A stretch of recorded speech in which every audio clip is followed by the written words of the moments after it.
Então vamos pensar sobre Jesus, né? Nessa época, muitas vezes você ouve até reportagens, programações, artigos divulgados e que muitas vezes tentam sugerir que a história de Jesus, tanto do ponto de vista dos acontecimentos registrados na Bíblia, como a fé que é depositada em Cristo, os registros sobre Ele, que isso não é algo muito seguro, que isso talvez tenha sido uma invenção religiosa posterior.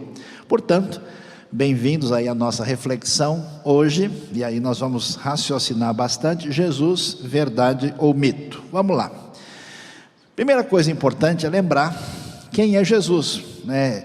Eu me lembro uma vez eu estava em Israel e alguém perguntou para mim: o pastor Saião, qual era a igreja em que Jesus ia? Aí eu falei: a primeira igreja batista de Jerusalém, claro, né?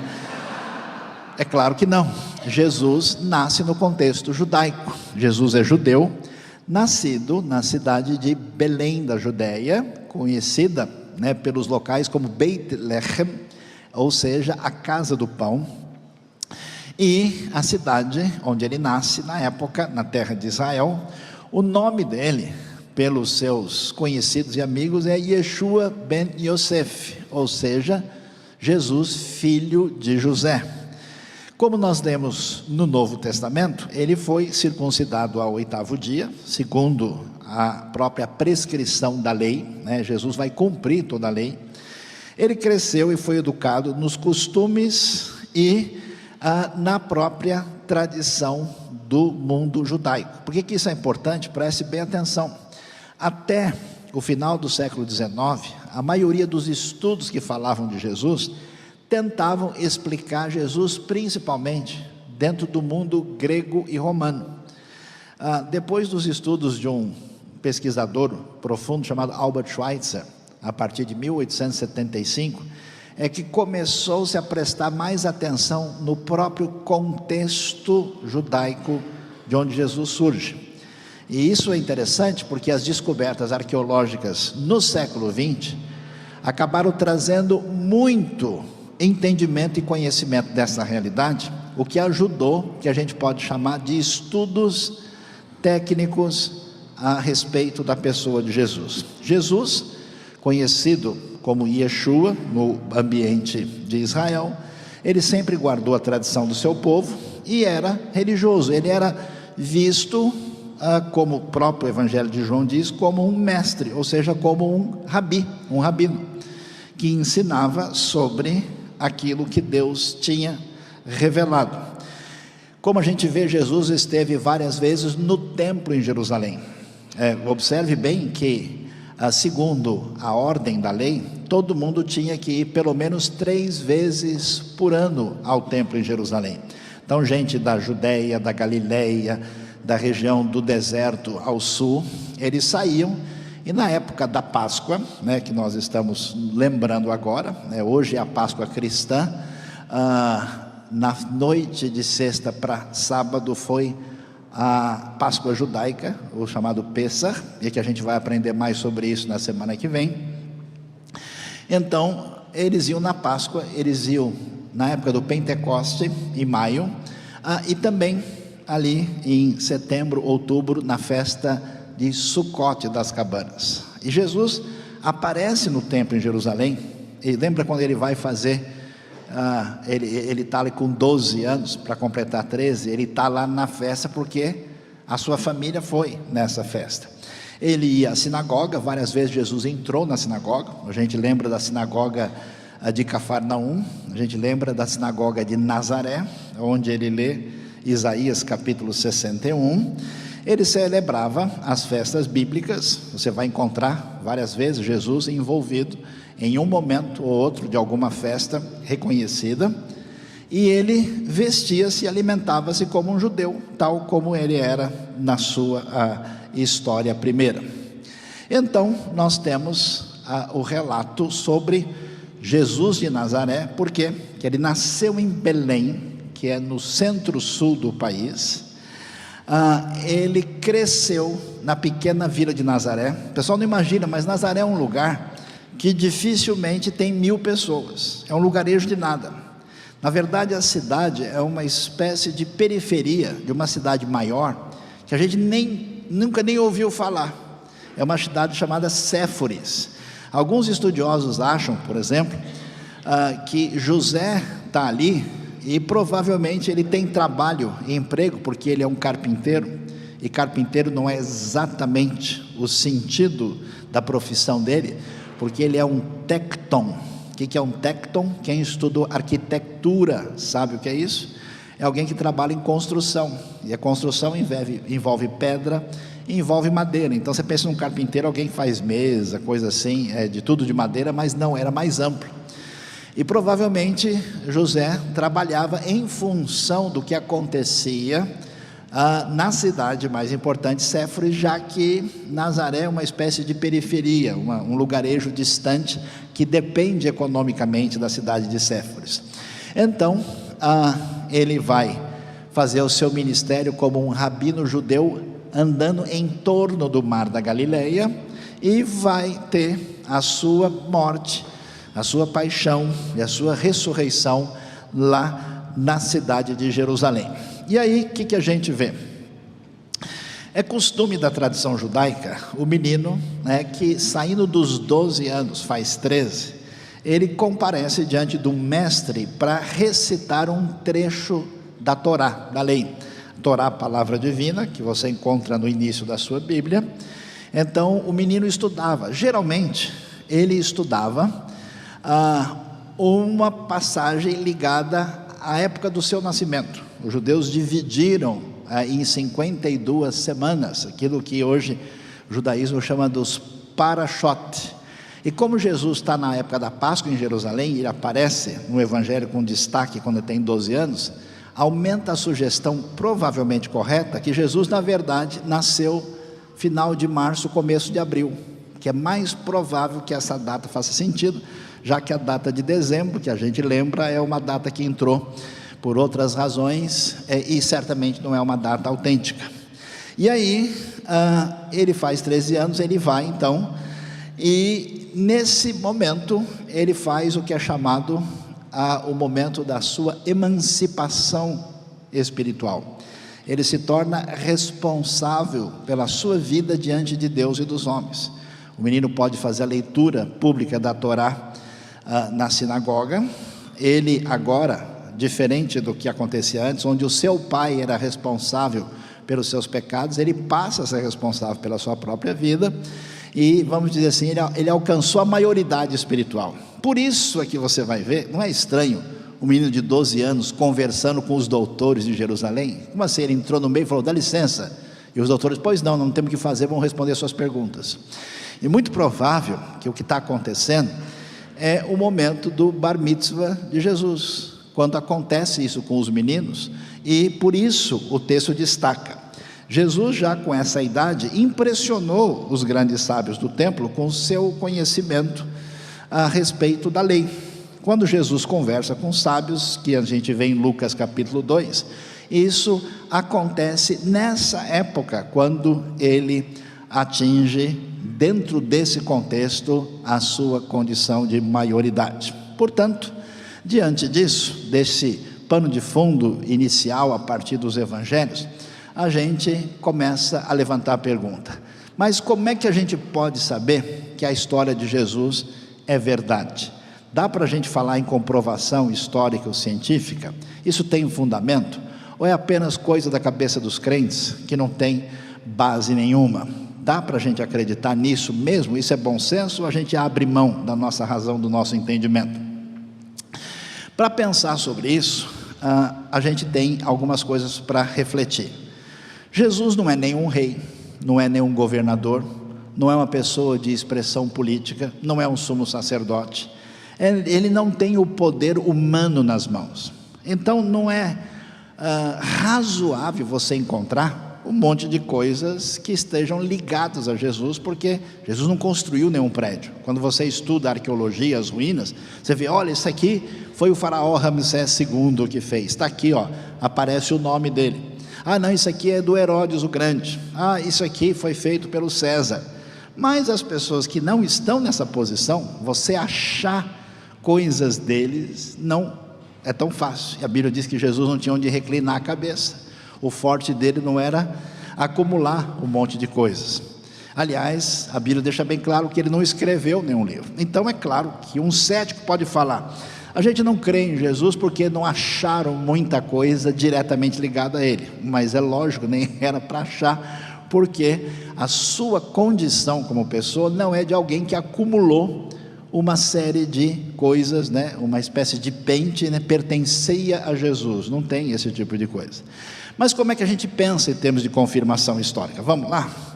E aí a gente precisa fazer a pergunta: o que é verdade histórica? Porque a acusação das pessoas mais céticas é que aqueles que seguem as orientações de Jesus e creem nele, seguem uma espécie de Jesus mitológico, e que havia um Jesus histórico, e que os estudiosos passaram a procurar e tentar estudar esse Jesus histórico. E o que a gente tem?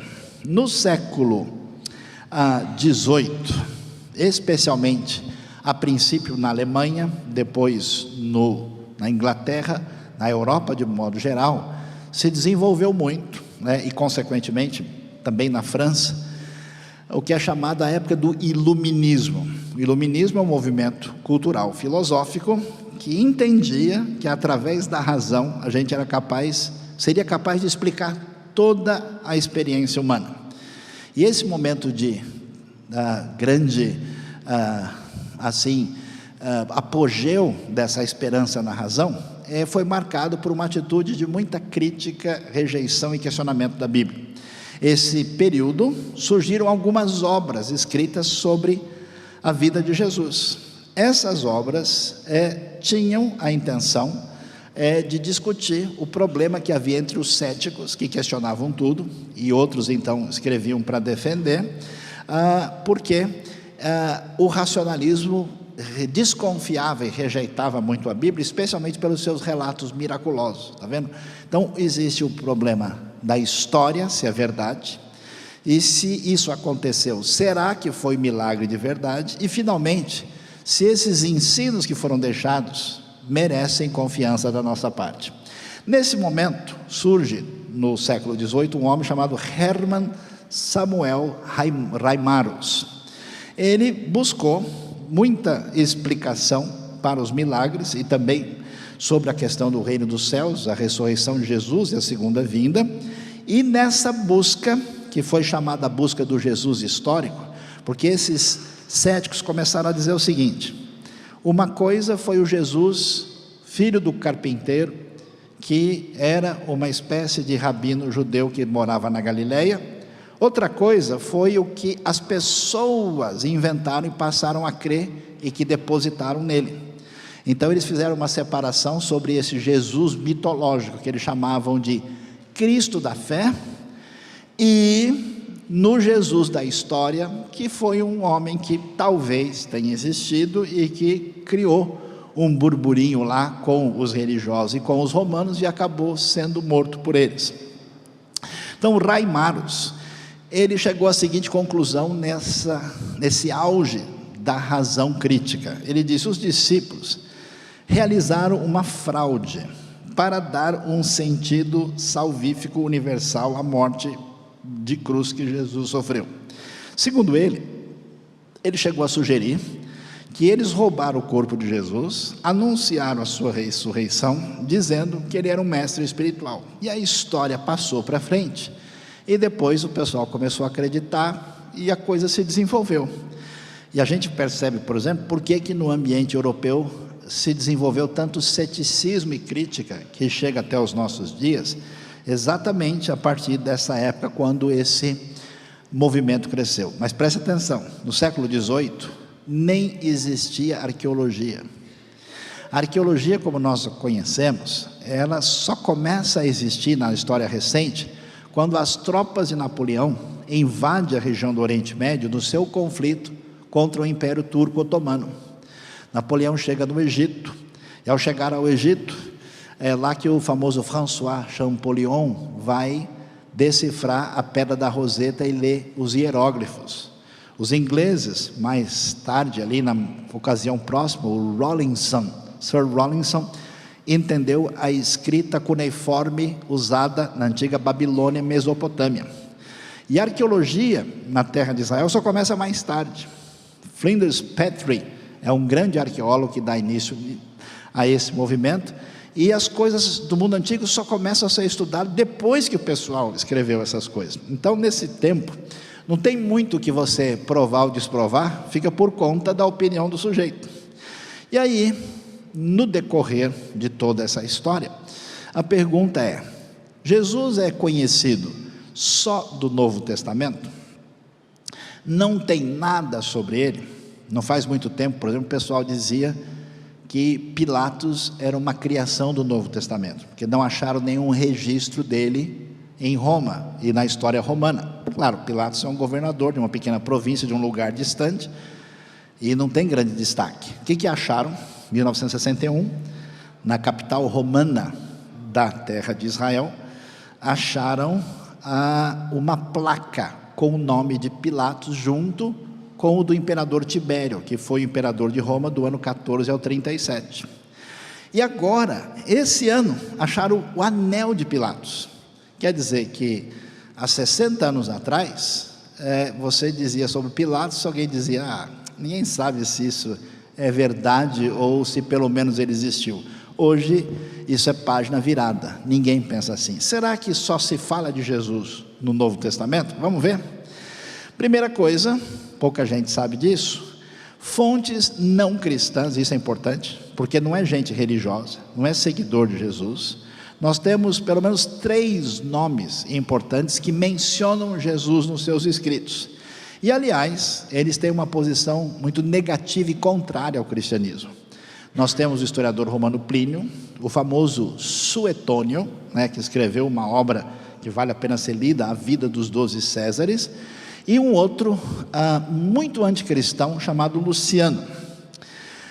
Uma coisa que a gente poderia considerar e pensar bem, já que a tradição majoritária do judaísmo rabínico não entendeu que Jesus era o Messias, e com o tempo passaram a se posicionar contra esse movimento cristão que cresce dentro do Império Romano, que eles pudessem, de alguma maneira,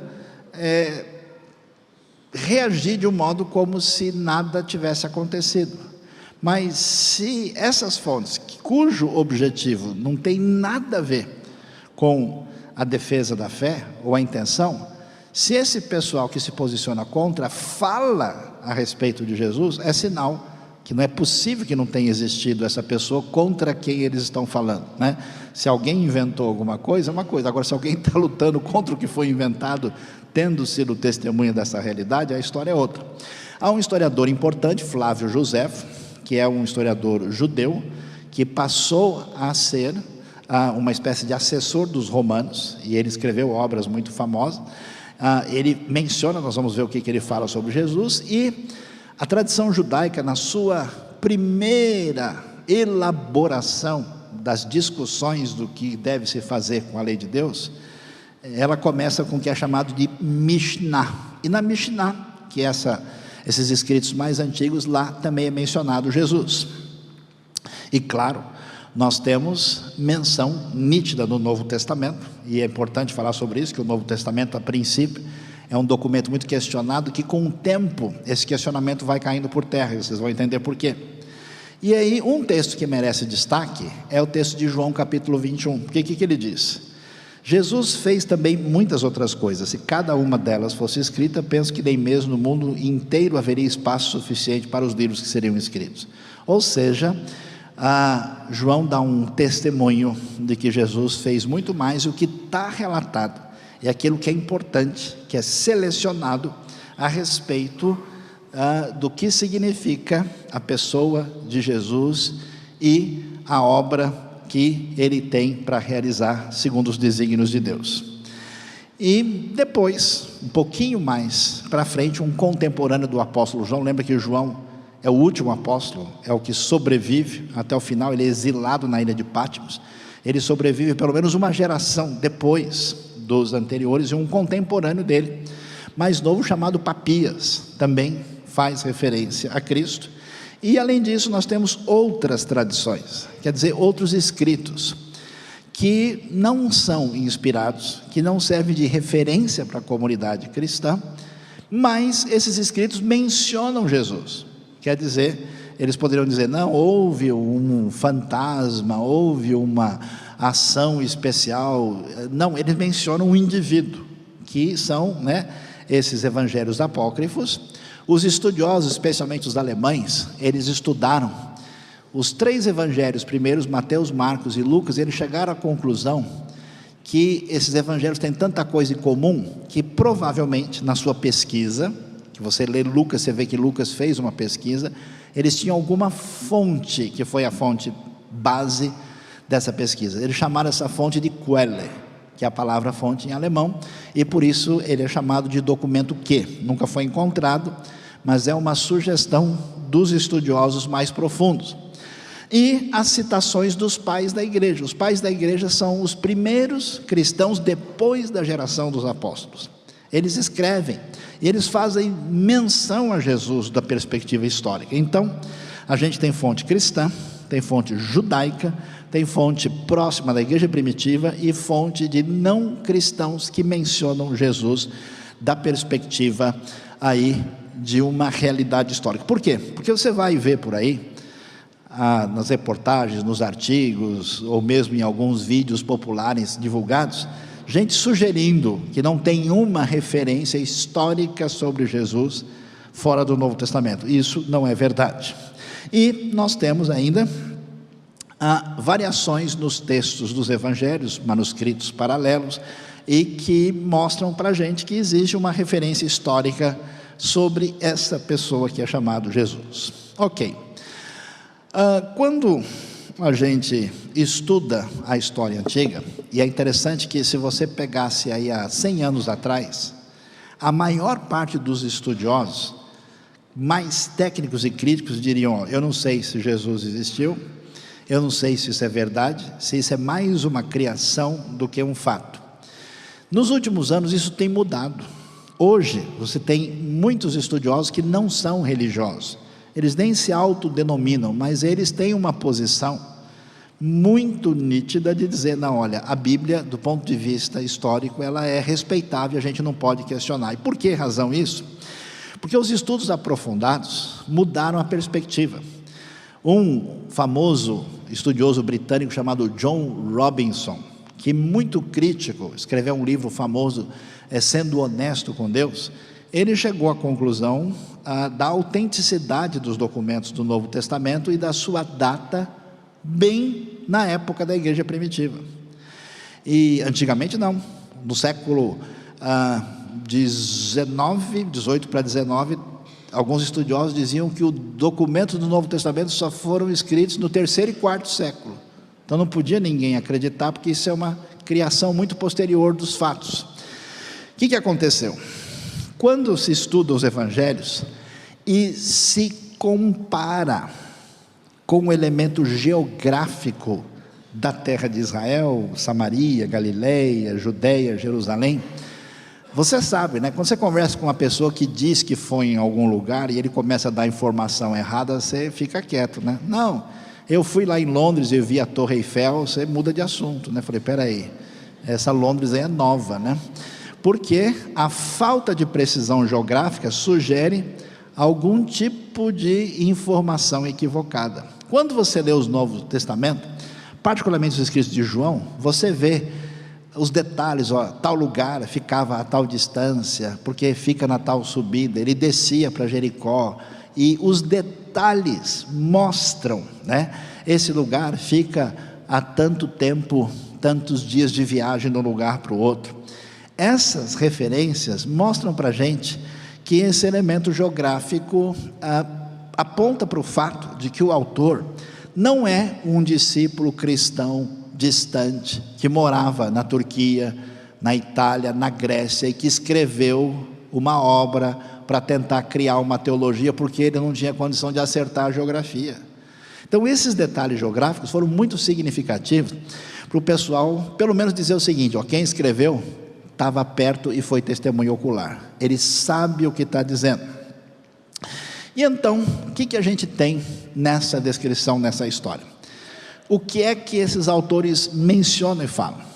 Joséfo, por exemplo, o famoso historiador, né, que escreveu sobre a guerra dos judeus e os romanos, é o principal historiador do primeiro século, do contexto aí da história judaica.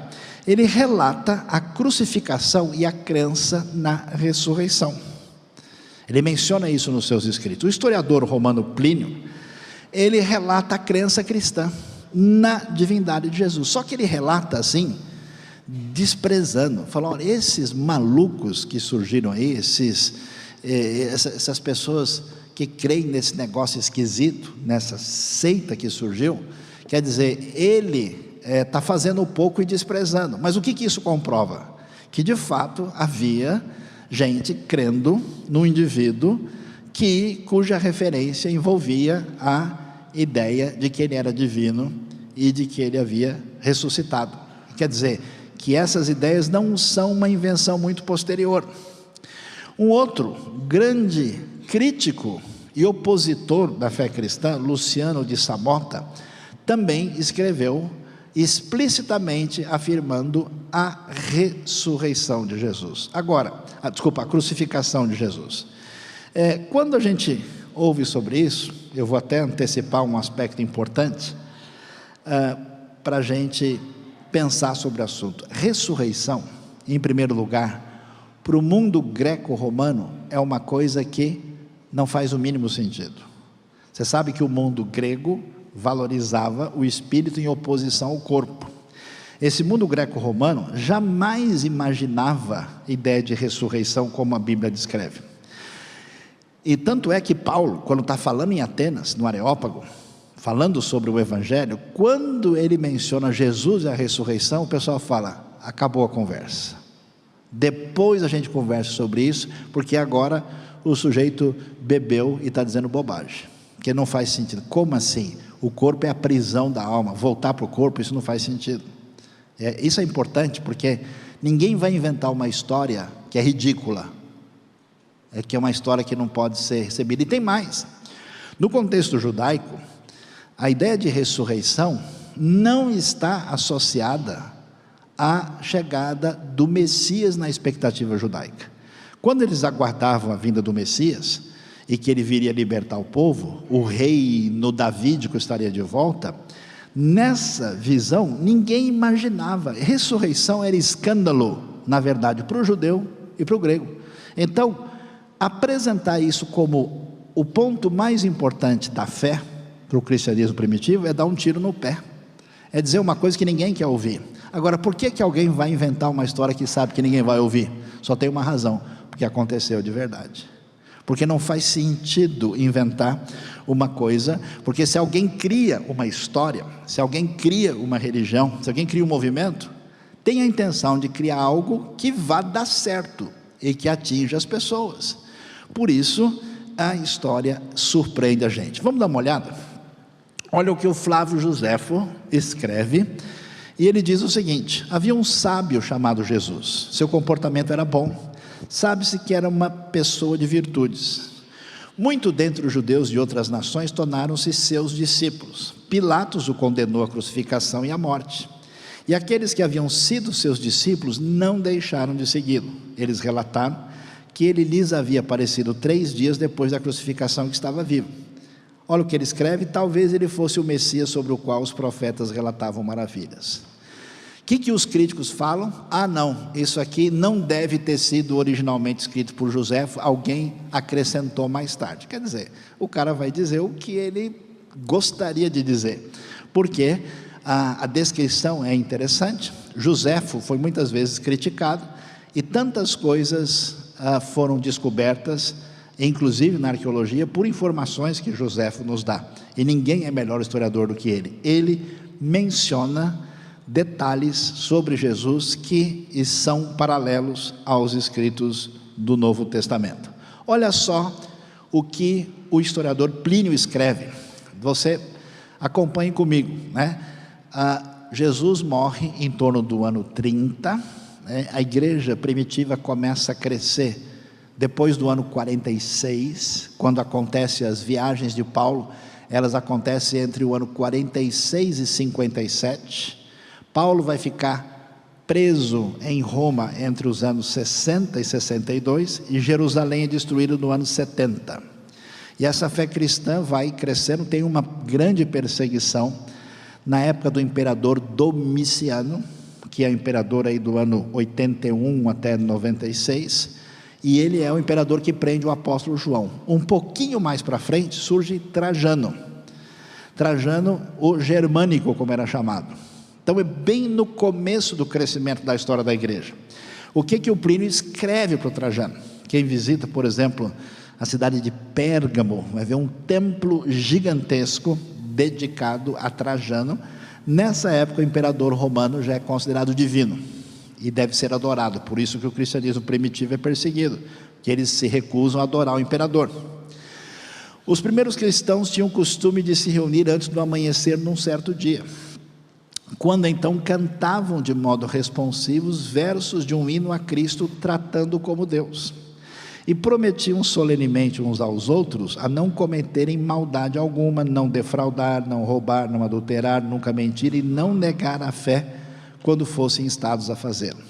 Ele descreve isso de maneira negativa. Ora, esses caras representam um problema para o Império Romano, e ele está mencionando, porque Roma tinha que ter uma política de controle dos povos e dos grupos sociais, mas está claro que eles cantam um hino a Cristo. Está claro essa realidade de que faz referência a Cristo como um personagem que existiu na história. O autor grego Luciano de Samota, do século II, que ridicularizava e fazia sátira do cristianismo, olha só o que ele disse nos seus escritos. Os cristãos, como sabes, adoram um homem até hoje, o personagem distinto que introduziu os seus rituais insólitos e foi crucificado por isso. Veja bem, crucificação é um ritual antigo que remonta aos persas, que foi aprimorada e usada no Império Romano, ninguém tem dúvida disso. A gente tem restos comprovando a prática da crucificação, além dos relatos históricos. Ele foi crucificado. Os cristãos são todos irmãos desde o momento que se convertem, e negam os deuses da Grécia e adoram o sábio crucificado e vivem segundo as suas leis. Então, veja que para uma pessoa como Jesus, que é filho do carpinteiro construtor, que mora em Nazaré, que nunca teve destaque político, econômico ou intelectual, você ter, tanto no Novo Testamento como nas outras fontes, essas referências, é uma indicação inequívoca, e hoje nenhum estudioso, seja ele religioso, ateu, o que for, tem mais coragem de dizer isso. Olha, Jesus nunca existiu, foi uma coisa inventada.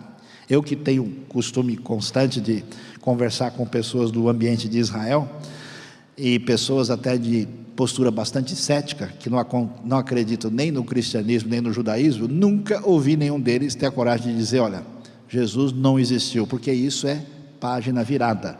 Jesus é personagem da história, como a gente bem pode observar. E aí a gente passa a ver outras coisas interessantes que fazem parte da história, que tem a ver com arqueologia. Como é que a gente estuda um documento histórico? Como é que a gente estuda uma realidade que tem a ver com a história? A gente compara com o ambiente em volta. Eu estava uma vez com um grupo no Egito, aí o pessoal olhou e falou, aqui estão as pirâmides do Egito, essas aí que os israelitas construíram. Aí eu falei, não, só no filme, porque eles não construíram essas pirâmides de jeito nenhum. Não, mas eu sempre aprendi isso. Falei, pois está errado. Essas pirâmides de Quéops, Quefren e Miquerinos, as 3 das 106 pirâmides descobertas no Egito, elas são pelo menos 1000 anos mais antigas do que a saída dos israelitas no Egito. Então você está vendo a pirâmide errada, Então aí o sujeito ficou numa grande preocupação piramidal, despiramidou-se para poder pensar sobre o assunto. Então o que acontece? A arqueologia trouxe à luz algumas das coisas muito emblemáticas ligadas à história de Jesus. foi confirmada a existência do procurador romano Pôncio Pilatos, que foi protagonista da sentença de Jesus. Isso é muito interessante, porque não só acharam o nome dele em Cesareia, a placa pode ser vista ainda hoje no museu, mas acharam agora esse ano o anel de Pilatos. Então, quer dizer, como é que alguém ia inventar um nome, né, porque é isso que era acusação anterior? Não, Pilatos é uma realidade, e é uma realidade exatamente na época do ministério de Jesus. Foi encontrado, isso é impressionante, tem mais ou menos uns 20 e poucos anos, foi encontrado o ossuário. O que é um ossuário? A pessoa morria, ele era colocado num sarcófago. O que é um sarcófago? É um sarcófagos, é um comedor de carne, é um caixão de pedra, ele era deixado lá.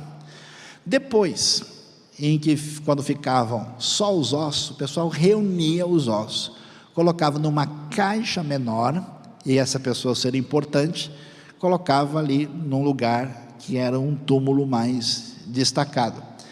Esse ossuário, quando era de pessoa importante, era decorado especial e às vezes tinha inscrição. O que acharam? Acharam o ossuário do sumo sacerdote Caifás. Aparece o nome dele. Quem estudou hebraico é capaz de chegar lá, e mesmo que estudou pouco no seminário, e ler o nome do rapaz.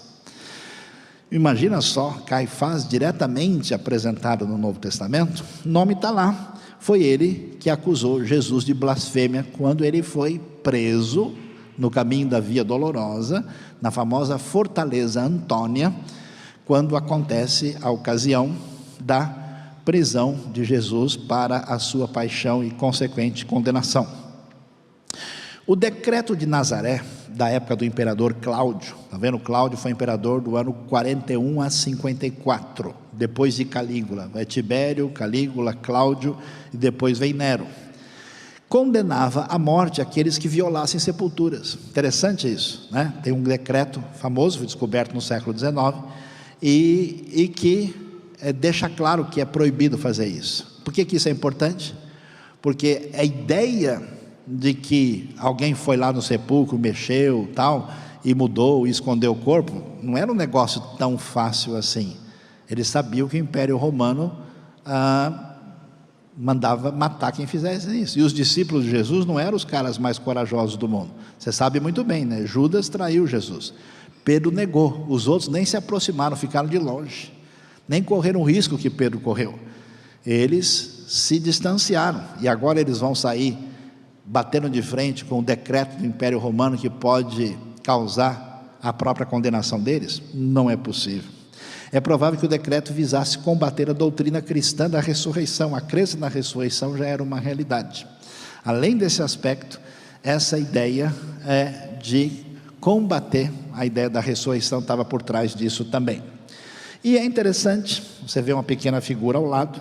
Em 1968, numa localidade chamada Givat Hamitvar, acharam o corpo de um homem crucificado pelos romanos. Esse corpo aparece com os detalhes de como era a crucificação. Esses detalhes são condizentes com o tipo de crucificação que nós temos relatado no Novo Testamento. Essa questão de perfurar as mãos, os pés, a maneira que a pessoa era crucificada, o achado arqueológico está devidamente alinhado com a descrição bíblica. Por isso que você vai estudar sobre o Novo Testamento, entra no museu arqueológico, você tem um monte de coisa para ver, porque faz todo sentido.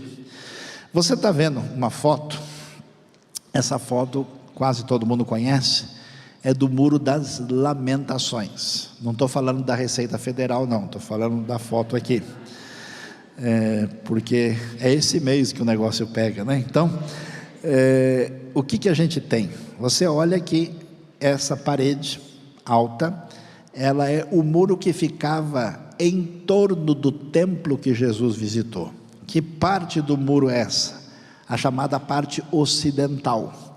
Olhando para o muro, você vai ver pedras lá em cima bem pequenas, que são recentes, da época turca. E quando você desce, vai ver mais abaixo pedras maiores. Essas pedras são do tempo de Jesus. São pedras da época herodiana. Pedras que pesam de 3 a 50, 100 toneladas. Esse muro, mais para baixo, tem cerca de 6, 8 metros ainda. A pedra fundamental lá de base do muro pesa 650 toneladas. Para você ver o que é o poderio romano e a aliança herodiana e da política do templo dos religiosos com os romanos. É muito impressionante, você entende tudo que está acontecendo no Novo Testamento. Por que as pessoas reagem como acontece, todo esse ambiente é devidamente entendido. Então aqui você tem um lugar explícito por onde Jesus passou, que Jesus viu. Esse muro continua, a área toda que Herodes construiu tinha 144 mil metros quadrados, e do outro lado você tem a escadaria por onde o pessoal entrava, e que seguramente é a escadaria por onde Jesus entrou quando foi ao templo. Aqui você pode ter uma coisa recentemente descoberta, isso aqui foi descoberto há 14, 15 anos, que é o famoso tanque de Siloé, e que o pessoal até achava que podia estar em outro lugar. Eu conheci pessoalmente o arqueólogo que descobriu, com sorriso de orelha a orelha, fui eu que achei, né? E eles acharam, e a gente entendeu por que ele estava aí. Era o lugar onde os peregrinos que vinham adorar a Deus em Jerusalém, quando iam para fazer a adoração, eles se lavavam e se purificavam. E aí eles subiam por um caminho que ia direto para a escadaria, que era chamado o Vale do Tiropeon, que traduzido é o Vale dos Fabricantes de Queijos. Já tinha mineiro naquele tempo, olha que coisa, né? Eles subiam até chegar ao templo para adorar a Deus nas ocasiões especiais. E aí você tem uma maquete que mostra para a gente como é que era aí o templo. Essa parte, né, que você vê elevada é o edifício principal. O Muro das Lamentações fica imediatamente atrás dele, que a gente pode ver hoje. O templo foi destruído pelos romanos, e se você vier para esse lado daqui, estava a escadaria onde o povo, de modo geral, entrava. Até porque havia uma outra entrada principal, que era a entrada VIP, onde só a galera que era manda-chuva, né, e que tinha problema com Jesus, entrava lá. O que quer dizer isso? Que não faz sentido qualquer pessoa achar que os relatos do Novo Testamento não têm base histórica, pelos documentos, pelos relatos bíblicos, pela precisão geográfica e por aquilo que a arqueologia pode apresentar e que tem conexão com o texto do jeito que está escrito. Aí a gente pergunta, e como é que a gente pode de fato pensar numa coisa que realmente que é histórica?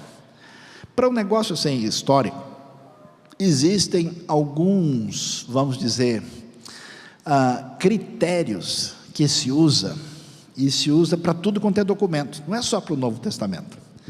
E antigamente a gente via muitos críticos sendo parciais. Se você for ver os historiadores gregos, romanos, eles têm um monte de coisa que não faz sentido, inclusive mencionam milagres, mencionam coisas que os céticos deveriam questionar. Mas não existe uma batalha contra esses relatos. Então, de um tempo para cá, os estudiosos passaram a dizer o seguinte: vamos usar os mesmos critérios para todo mundo. E aí, para ver se o negócio é histórico, algumas coisas foram determinantes para entender a realidade do que se fala sobre Jesus no Novo Testamento. Primeiro, é de quando são esses textos. Os textos do Novo Testamento, está comprovado que eles não são anacrônicos. O que é anacrônico? Uma coisa escrita numa outra época. Durante muito tempo o pessoal bateu na Bíblia dizendo o seguinte: o texto foi escrito 100 anos depois, 200 anos depois, ninguém pode garantir que esse negócio é daquela época. Hoje isso é bobagem. Bobagem por quê?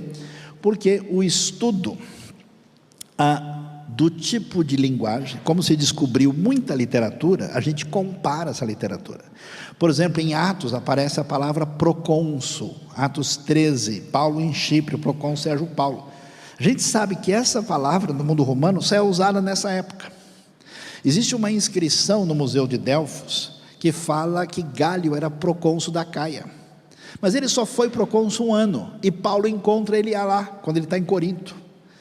E como ele encontra lá, e você pode ver em Corinto, inclusive, o lugar onde Paulo foi julgado, o famoso Bema. E ele só pode ter encontrado no único ano em que Galho esteve lá. Então não tem conversa, o texto tem que ser dessa época. Dizer que ele foi feito 200 anos depois, era legal, quando não tinha arqueologia, mas agora não dá. Como os textos representam de fato essa época, o seu grau de historicidade aumenta. Se eu encontro um texto que fala de Platão, mas é da Idade Média, se eu encontro um texto que vai descrever a vida de Júlio César, mas ele foi escrito no século IV por um bizantino, a gente, peraí, vamos ver o que sobrou aqui. Os textos são da época.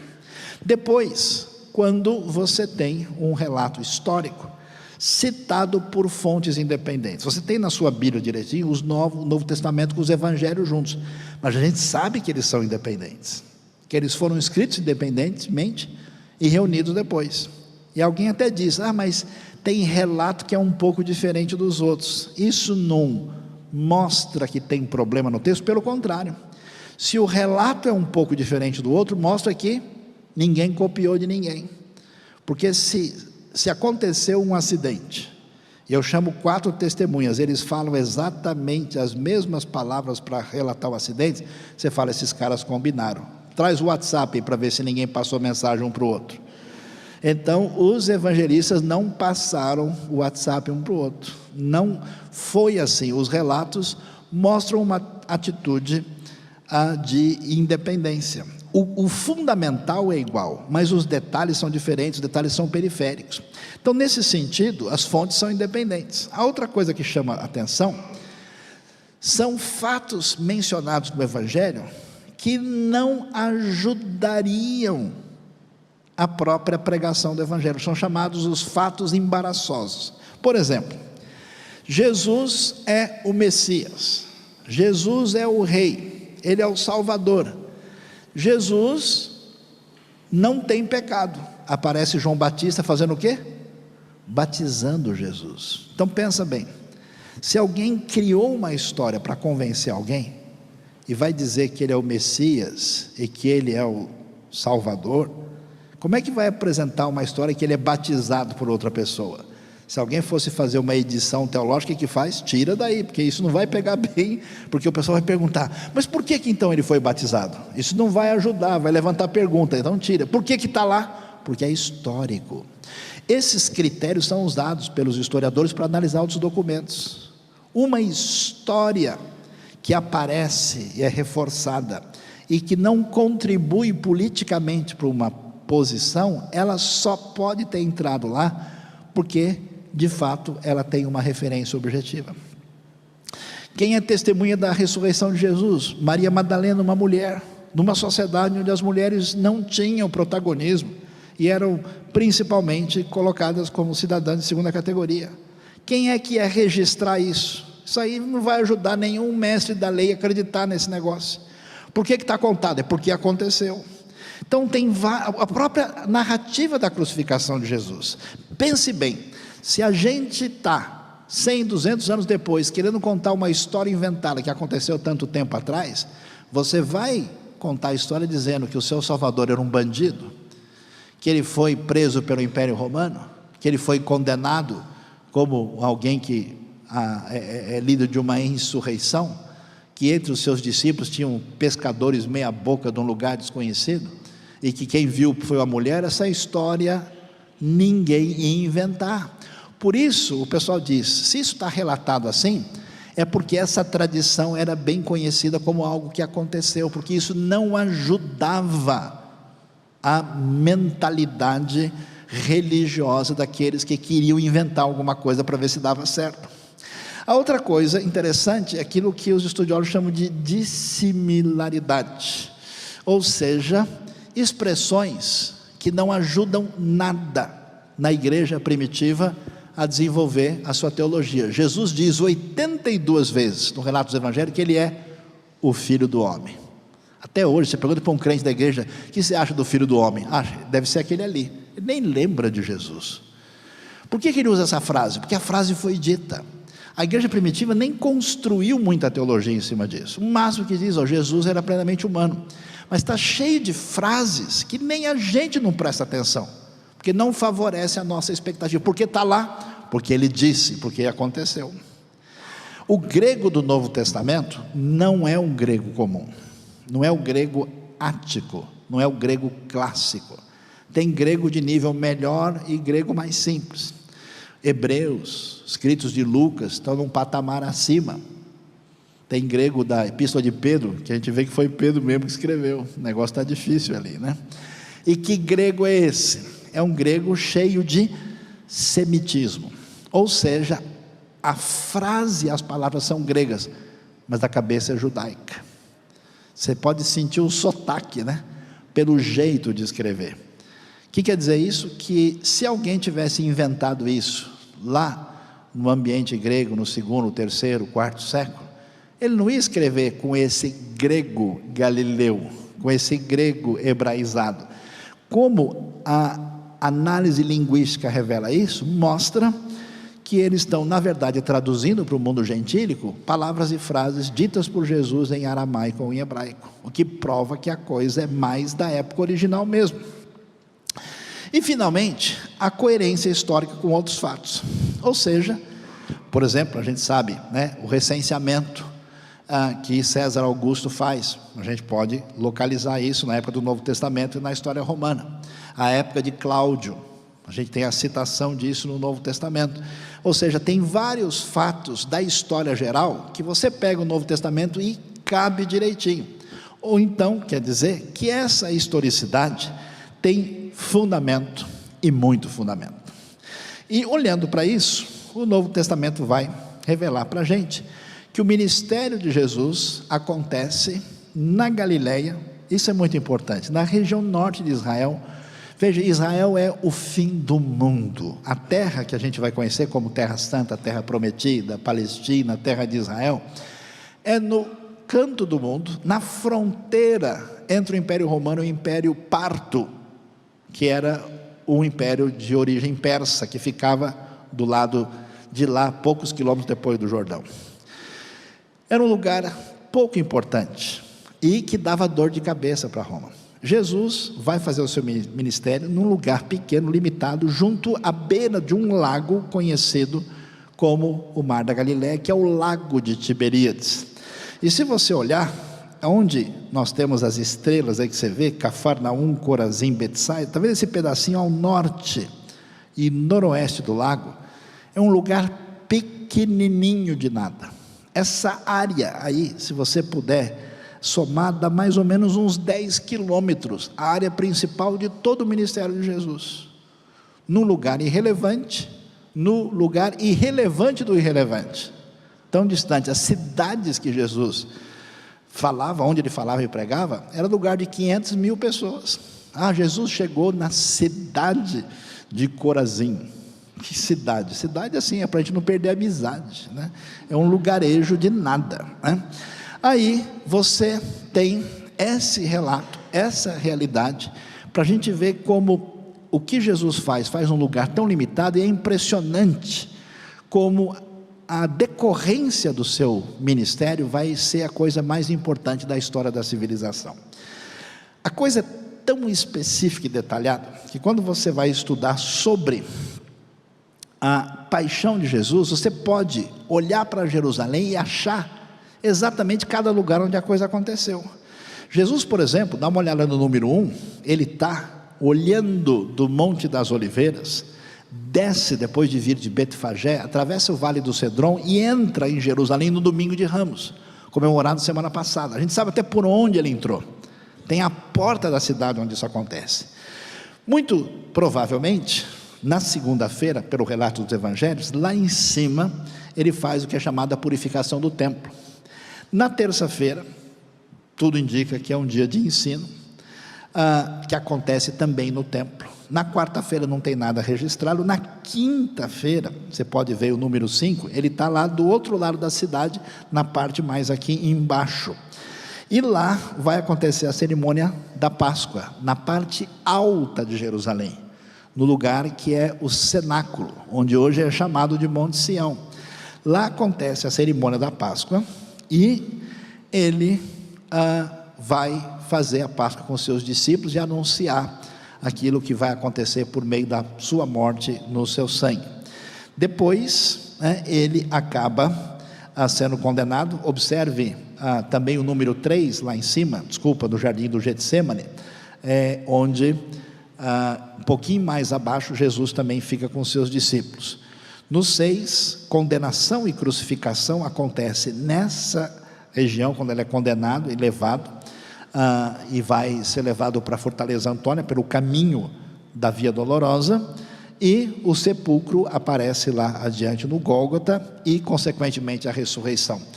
Como Jerusalém não é uma cidade tão grande, tudo aquilo que os evangelhos relatam, com algumas coisas que a gente diz, pode ter sido um pouquinho para cá, pode ter sido um pouco para lá, mas geograficamente isso é muito delimitado, porque a coisa tem fundamento. E pensando sobre a ressurreição, que a gente celebra hoje, o que a gente pode dizer?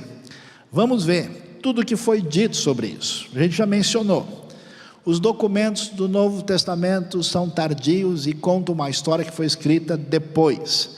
Não é verdade. Quem disse isso, disse há 200 anos atrás. Hoje a pesquisa mostra que o Novo Testamento está terminado e completo no primeiro século. E, portanto, esse argumento não pode mais ser levantado contra o texto. A outra ideia é que o corpo de Jesus foi roubado, por isso que surgiu a crença na ressurreição. Mas roubado por quem? Pelos romanos? Bobagem. Os romanos queriam acabar com esse negócio. Se eles tivessem roubado e começou a surgir o movimento falando de Jesus, o pessoal trazia o corpo e falava: pessoal, é bobagem, está aqui o rabino estranho lá da Galileia, vamos parar de dizer o que vocês estão dizendo. Roubados pelos judeus, outra coisa que não faz sentido, porque os judeus que não criam em Jesus, que faziam parte da tradição religiosa predominante na época, quando o movimento de Jesus começa a crescer em Jerusalém, lembra em Atos, 3.000 no Pentecostes, em seguida 5.000, muita gente, eles teriam acabado com a coisa falando: olha, está aqui, o que o pessoal está dizendo não faz sentido. Pelos discípulos de Jesus, essa seria a ideia mais razoável. Os discípulos se esconderam para não ficar mal na fita e saíram contando para todo mundo. Mas eles iam fazer isso para quê? Se eles foram ameaçados de morte, alguém vai ficar inventando uma história o tempo todo para ter todo o prejuízo e depois morrer por causa disso? Se eu inventei alguma coisa é para ter alguma vantagem. Então os discípulos que eram medrosos viraram corajosos. Os discípulos que não acompanharam Jesus agora enfrentavam as autoridades, porque eles sabiam que isso era verdade. Mas surgiu uma outra explicação. O problema foi o GPS, não funcionou direito. Alguém já veio para a IBNU, o GPS levou para o lugar errado. Não, entrei em outra rua, o problema foi o CEP. Os discípulos foram para o túmulo errado por engano, e crendo que Jesus tinha ressuscitado, e espalharam a notícia.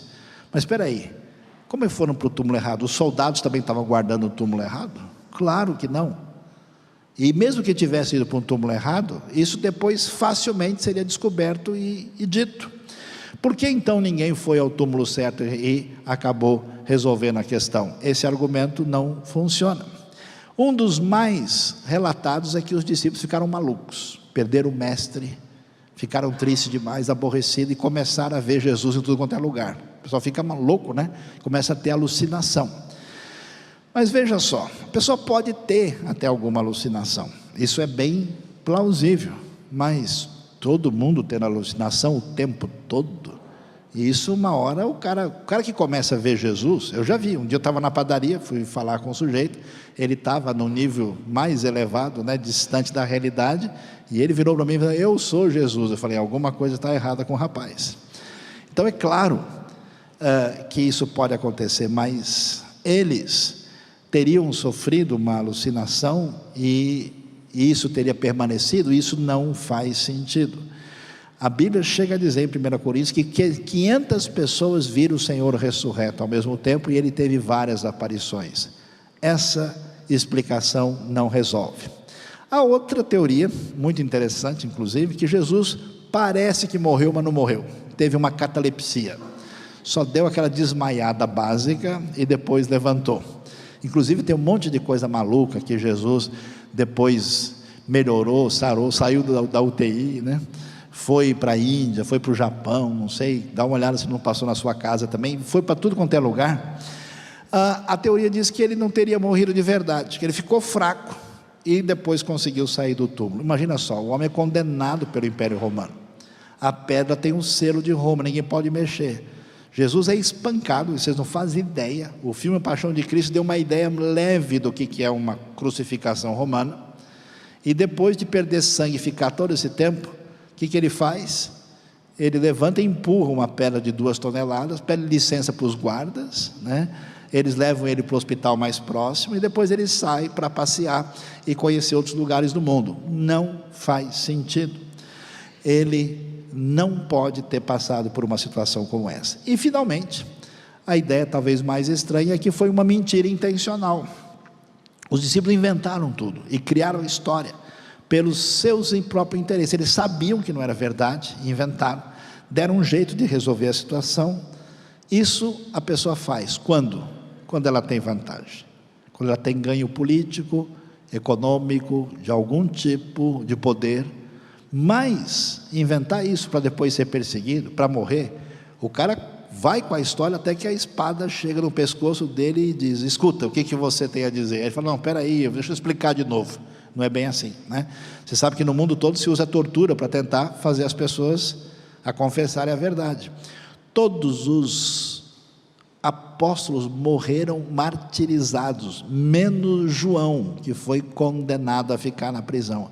Como é que esse pessoal foi fiel até o fim, depois de tanto tempo, passando por que eles passaram? Porque eles sabiam que era verdade, e isso não pode ser explicado racionalmente por uma mentira criada.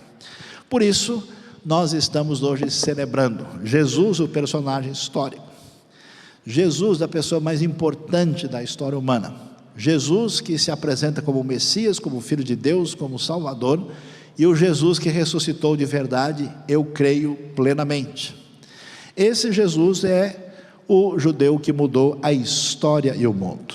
E não só isso, esse Jesus incrível, que nunca teve poder político, econômico, nada, que nasceu num lugar distante, que ministrou num lugar irrelevante, se tornou a pessoa mais importante da história humana. Ainda domingo passado nós pudemos ouvir aqui testemunho de alguém que nasceu no norte da África, que foi criado em outra tradição e que teve um impacto ao ler os escritos referentes a Jesus e que ouviu a própria voz dizendo na língua dele: eu sou o Filho de Deus. Ninguém se compara a Jesus em toda a história da humanidade, não há nada que se possa. O ensino de Jesus é único, ele apresenta para nós o Deus de amor e o seu reino, esse perdão incondicional. Uma das coisas mais impressionantes que Jesus disse, que atinge as pessoas de modo absurdamente forte, é quando ele fala sobre amar os inimigos. Ninguém jamais diria uma coisa dessa. Ele fala sobre a graça do Deus Pai. Jesus valorizou as pessoas como ninguém, desde crianças, mulheres, pessoas rejeitadas, pessoas importantes, oficiais romanos, mulher samaritana, qualquer pessoa. Atenção ao desfavorecido. No mundo antigo, onde as pessoas prejudicadas eram maltratadas, escravizadas e rejeitadas, ele dá atenção diferenciada à mulher, à criança, mostra como é importante e como é a sua própria proposta sofrer por amor, ensina que a gente perde e morre para ser vitorioso. Esse ensino não faz sentido no ambiente judaico da época, não faz sentido para os gregos, não faz sentido para os romanos, não faz sentido para ninguém, nem para você e nem para mim, a não ser que o Espírito de Deus mexa na sua vida e dirija o seu coração em outra direção. Esse Jesus mudou a história para sempre. Por mais que a pessoa seja cética, o calendário dele está dizendo 2019, depois de quem? De Cristo. Sujeito preso num país comunista, sujeito abusando e rindo dele, falou: você acredita numa coisa que não tem base nenhuma? Aí ele falou: o seu calendário está dizendo isso. Aí o cara ficou muito nervoso. Ele é o responsável pelas nações do mundo abandonarem a crença em vários deuses, e é o principal triunfo da fé monoteísta na história humana. Por isso, os judeus ortodoxos recentemente declararam que o cristianismo fez um serviço único à história humana, levando as pessoas a crerem num Deus único. Foi ele a base principal do que nós conhecemos como civilização ocidental, valores, tudo aquilo que envolve a nossa educação, saúde, civilização, constituição, em última instância, remete muito a Jesus. A educação, a importância do ler, a relação fraternal, a redução de hostilidades. Até hoje Jesus entra no meio das guerras, o pessoal está lá arrancando o pescoço do outro. Pessoal, é Natal, depois a gente briga, vamos conversar um pouco aí. Até hoje, a influência do seu discurso é única. Misericórdia, o surgimento de hospitais. Você acha que o hospital surgiu como? Por gente que admirava e seguia Jesus e resolveu criar um lugar para cuidar de doentes. O mundo secular, o mundo que ridiculariza a fé cristã, está lá, São Paulo, São Francisco, Salvador, o mundo todo está com um nome que de ponta a ponta remete a Jesus e aqueles que o seguiram. Esse Jesus é único, ele é a pessoa mais celebrada da história. Você vai para a Oceania, você vai para a Ásia, você vai para a África, a Europa, as Américas, você vai ver gente pulando, comemorando, cantando, celebrando algo impressionante, que é o impacto de Jesus na vida dessas pessoas. Será que isso não faz sentido? Será que é por acaso? É mera coisa psicológica? Não tem explicação.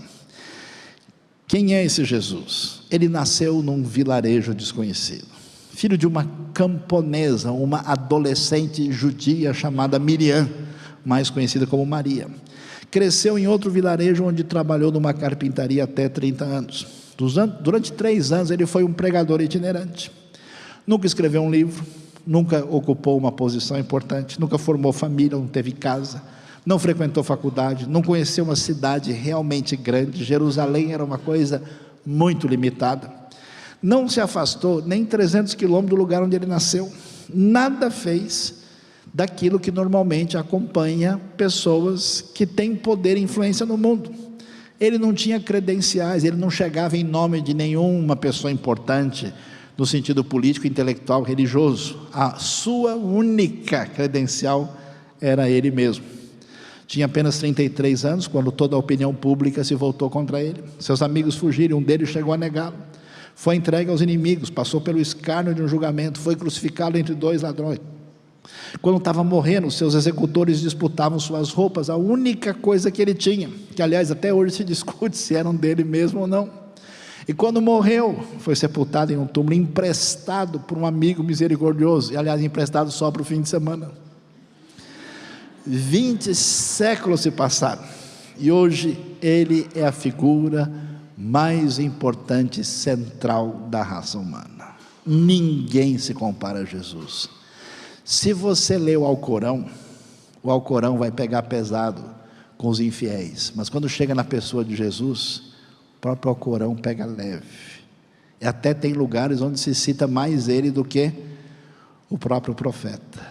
Todo mundo baixa a bola, pode bater pesado nos crentes, eles até merecem, na cristandade, mas diante de Jesus, todo mundo baixa a cabeça, porque não tem ninguém igual. Todos os exércitos que já marcharam, as frotas navais que navegaram, todos os parlamentos que existiam, os reis colocados juntos, não influenciaram a vida do ser humano na terra como esse homem diferente, que pregou e viveu na Galileia. James Alan Francis teria escrito esse texto. E para terminar, vale mencionar um rabino, presidente do Hebrew Union College, Rabbi Kaufman Kohler. Ele diz: nenhum sistema ético ou religioso, por mais amplo e puro que seja, poderia igualar a eficiência do que esta grande personalidade fez, ficando como nenhum outro, a meio caminho entre o céu e a terra, igualmente perto de Deus e do homem. Yeshua, o auxiliar do pobre, o amigo do pecador, o irmão companheiro de cada sofredor, o consolador de todos os sobrecarregados pela tristeza, o curador do doente, o levantador do caído, o amante do homem, o redentor da mulher, ganhou o coração da humanidade pela tempestade. O Yeshua, o mais manso dos homens, o mais desprezado dos judeus, montou no trono do mundo para ser o grande rei da terra. Terminando, a realidade de Jesus, que não é mito, é verdade. Ele existiu, ele ensinou, ele ressuscitou. É a pessoa mais importante da história humana. E eu volto a minha atenção para o momento que o soldado romano, símbolo do poder, daqueles que dominavam o mundo, e hoje não significam mais nada. Ele disse: esse Jesus, será? Não era que esse homem é o Filho de Deus? Jesus é o profeta, é o Messias, o Rei, o Salvador. Ele é o Filho de Deus. Deus abençoe a nossa vida e o nosso coração. Nesta manhã, boa Páscoa para todos. Celebre a ressurreição de Jesus. E se você está com a gente, ou está ouvindo a gente, e você nunca levou a sério ser de fato um discípulo de Jesus, eu peço a você, nesse dia especial, abra o seu coração, receba Jesus na sua vida, seja perdoado dos seus pecados. Pela graça nós somos salvos, pela fé. Deus não cobra nada de você, te perdoa completamente de graça por aquilo que Cristo fez. E você que se considera discípulo de Jesus, está afastado, volte-se, conecte-se com Ele, arrependa-se do seu caminho indevido. Você que não tem dedicado a sua vida do jeito que Jesus merece, pense e repense, e passe a servir o grande Senhor.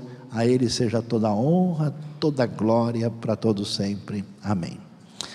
Feche os seus olhos, nós vamos orar nesse momento, pedindo que Deus abençoe. Coloque a sua vida diante de Deus, glorifique ao Senhor nesta manhã. Vamos nesse momento orar. Deus bondoso, Pai amado, obrigado pela verdade do Evangelho, pela verdade de Cristo Jesus, pelo perdão dos pecados, pela vitória que temos em Cristo. Abençoa todos que nos ouvem aqui agora, aqui na IBNU, e que também estão nos ouvindo à distância. Ó Deus, completa a tua obra no coração. Nós te adoramos, te bendizemos pela vitória do teu Filho e pela salvação que recebemos. Obrigado pela vida de cada um, nós te louvamos em nome de Jesus, amém. Você foi abençoado por este vídeo, por esta mensagem? Inscreva-se no canal, aperte o sininho e você ficará sabendo das novas mensagens e reflexões de IBNU.